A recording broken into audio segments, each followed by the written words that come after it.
Então, o planejamento na questão de produtividade, faz muita diferença. E é a questão do quê? De levar o meu trabalho a sério. Olhar para o meu ateliê como uma empresa. Eu tenho que ter os meus processos dentro da minha empresa para que as coisas fluam e funcionem.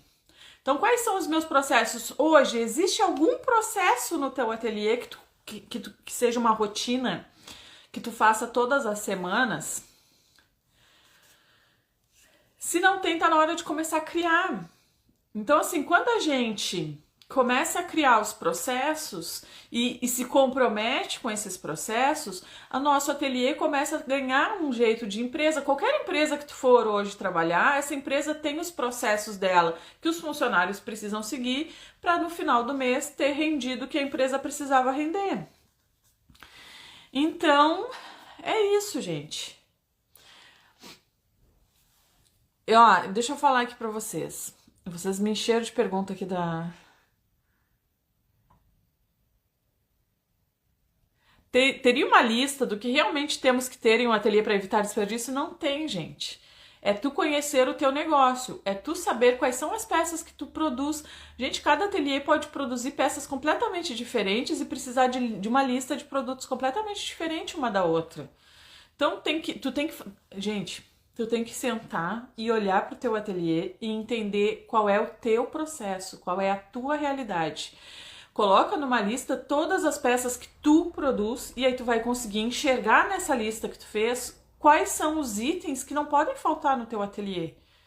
Eu sempre vendi muita bolsa, então eu criei, né, a condição de comprar as ferragens para as bolsas em quantidade maior, que eu tinha que ter regulador, eu tinha que ter meia argola, eu tinha que ter o zíper, eu tinha que ter... Então, assim, olha para as tuas peças e dessas tuas peças, o que não pode faltar? Hoje em dia não pode faltar a fralda, não pode faltar manta R2 que a gente usa para todos os produtos praticamente que a gente vai fazer. Então, isso já dá para organizar, não deixar faltar. Então, são coisas que eu tenho que olhar para o meu ateliê e entender quais são os produtos que eu faço. Alguns ateliês fazem toalha de banho, outros não. Então, esse ateliê que faz vai precisar de atualhado e o outro não. Um ateliê faz bolsa, vai precisar das ferragens, o outro não faz, não vai precisar. Então, olha para o teu ateliê, entende que negócio é esse que está acontecendo aí na tua casa. Olha para o teu ateliê como um negócio, cria os teus processos, conhece o teu negócio mais de perto, cria intimidade com ele. Deixa de pegar... Gente, não dá pra gente ficar a vida toda pegando fórmula pronta. Uma lista do que eu preciso ter. Quem tem que saber dessa lista sou eu. O que eu preciso ter, eu que sei o que eu vou produzir. Quanto que eu preciso cobrar? Gente, quanto que eu preciso cobrar? Eu tenho que aprender a calcular, não posso pegar... Gente, o preço de venda, assim, é a alma do negócio. É a alma do negócio. Eu não posso basear meu preço de venda por quantos outros estão vendendo. Porque, tipo, no meu tem conta de luz, lá no da R Crochê não tem. No meu tem, sei lá, tem contador, no teu não tem. No meu vai ter manutenção de 4 máquinas hoje, no teu de repente é de menos ou é de mais. Então, assim, são coisas que a gente precisa olhar para o nosso negócio. Esse olhar de, peraí, só um pouquinho, tem um negócio acontecendo aqui e eu preciso entender a dinâmica desse negócio. Eu preciso criar intimidade com ele, criar os meus processos. E eu acho que a produtividade, que é o assunto de hoje, está muito relacionado a criar os nossos processos. Então, mesmo de uma maneira muito simples, gente, e aí eu acho assim que às vezes a gente fica procurando pelo em ovo de querer complicar os processos que podem ser muito simples, tá? Querendo achar que assim, tipo, tá simples demais, não deve ser assim, deve ser mais difícil esse negócio. Então eu vou procurar um jeito mais difícil de fazer, porque o fácil não tá me agradando. Quando eu entendi meu ateliê como um negócio, eu comecei a desenvolver os meus processos, era uma coisa muito simples. O que era? Gente, eu me sentei, eu disse assim, bom, eu vou trabalhar, minha janela de produção vai ser de tal a tal hora. E aí, questão de horário de almoço, Eu trabalhava muito a partir das 2, tá? Muito eu fiz isso, assim, de sentar na máquina das 2 às 8, mais ou menos, mas às vezes eu ia até mais tarde. Porque de manhã sempre tinha, tipo, minha filha estudava de tarde, então o almoço tinha que ter horário certo para sair, porque senão ela atrasava pro colégio. Então a parte de atender as crianças, arrumar a casa, colocar tudo no lugar, lavar roupa, colocar roupa no varal, tirar a roupa do varal, guardar, fazer comida, eu fazia tudo isso de manhã, tá? Na minha época de auge de produção mesmo. Só que às 2 horas, o horário que eu sentasse na máquina, podia explodir o botijão de gás dentro de casa. Não, se explodisse o botijão de gás eu parava, mas não sei, podia virar a casa de cabeça para baixo que eu não ia sair da minha máquina de costura por causa disso. No final do dia a casa tava bagunçada, tava. No outro dia de manhã eu ia ter que arrumar de novo. Mas que casa que com criança que não bagunça, gente? Então assim, minha casa tava limpa, que eu limpava de manhã, tarará. Agora, se bagunçasse durante o dia, gente, que eu não ia largar o meu trabalho pra ir ficar arrumando toda hora alguma coisa que o Luca tirasse do lugar. Ia ser impossível trabalhar desse jeito. Entende?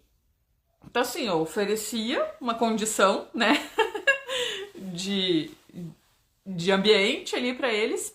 E a hora que eu me sentava na máquina, podia esquecer, assim. Claro, alguma coisa assim, tipo, desfraude do Luca. Eu ia lá, fazia, voltava pra máquina. E aí, aí que entrou a questão, né, das 2 às 8. Mas nem sempre era só até às 8. Dependia de quantas vezes eu precisasse parar no meio do processo, eu recuperava isso no final do dia, porque era meu trabalho, a minha empresa estava acontecendo ali, dependia disso. Assim como os meus filhos e a minha casa dependiam de mim, o meu negócio também dependia de mim. Ninguém ia fazer aquilo por mim. Ninguém ia fazer o meu negócio dar certo por mim. Ninguém ia fazer isso. Eu tinha que fazer.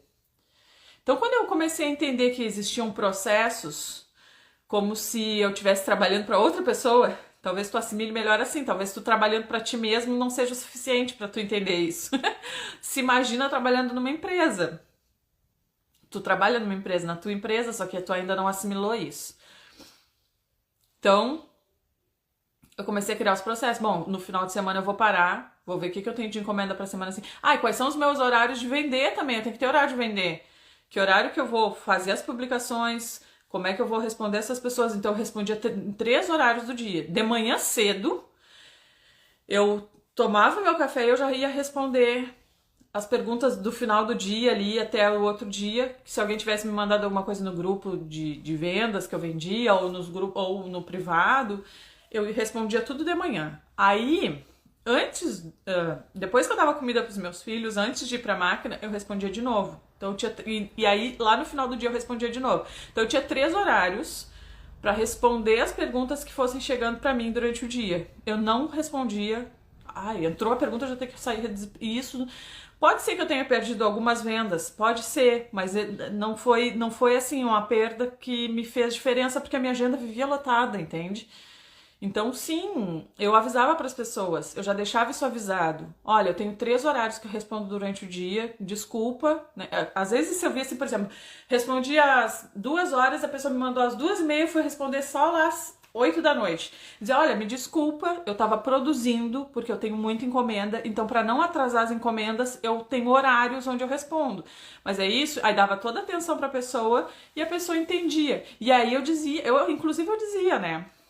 Se tu fechar comigo, eu vou ter esse mesmo tipo de compromisso com a tua encomenda. Eu não vou parar a tua encomenda e atrasar a tua encomenda porque eu tô atendendo outras pessoas no Messenger. Então eu tenho horários para fazer isso. Ponto. Sabe? A gente tem que ter os nossos sistemas. Quais são os teus sistemas? Produtividade está muito relacionado a criar sistemas, encarar o teu negócio como, de fato, um negócio. Não existe negócio sem um sistema, sem uma rotina. Então a gente precisa pagar o preço, tá, gente? Às vezes vai dizer assim, Carla, mas é muito trabalho. E é muito trabalho mesmo. Pelo menos, principalmente no início. Gente, eu vou ter que tirar um print. Não consegui. Agora eu vou tentar. Vai, print. 300 pessoas nesse horário na live.